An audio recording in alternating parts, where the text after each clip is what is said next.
This is a cathode ray. Actually, this is not. This is a cathode ray. Cathode ray is right here. Okay, so you have an electrical power. Okay, so that's going to be the power that will be the energy used for the electrons inside of it to go to excited state, and they don't stay at that excited state, as you know, and when they go back to the ground state, they will emit photons at a specific wavelength. So that's all the calculation you've been doing in class is those specific wavelengths, and a specific wavelength means a specific color, all right? So I've talked about, when I came to your class, about a cathode tube, right, which is a tube of glass with a specific gas in there, all right? So let's put, this is the gas krypton. So you put the tube into the electrical power, when you turn it on, you get this light, all right? So what's happening is that all the electrons in there are getting excited, and they go to an excited state.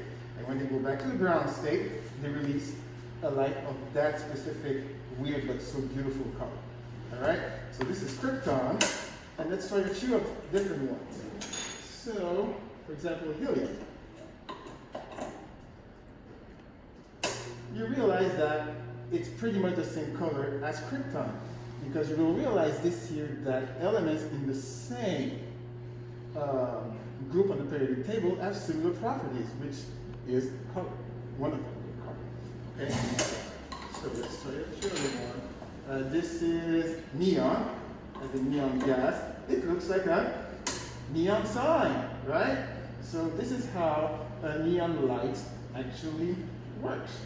All right? So this one is, I don't know, I lost the tag on this, but this mystery gas has a beautiful color. Look at that. All right? This one is another mystery one. We're going to use it tag gone. Right? So this probably is also a noble gas because the color is similar to the helium and krypton gas. And the last one, I don't think I lost a few of them over the years, but this is mercury. How beautiful is that? All right? So you can see, right, that the electrons are getting excited along here, right? So Thomson thought at first that this was light, but now we know that those are electrons. And electrons move at the same speed as photons, as light. This is why you can use the calculation you've done with frequency and wavelength using the speed of light, because electrons move at the same speed. So as you can see how beautiful it is, right?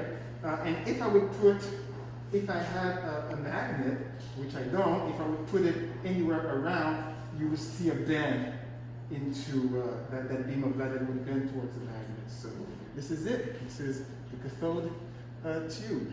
Experiment shown to you by yours truly. Thank you.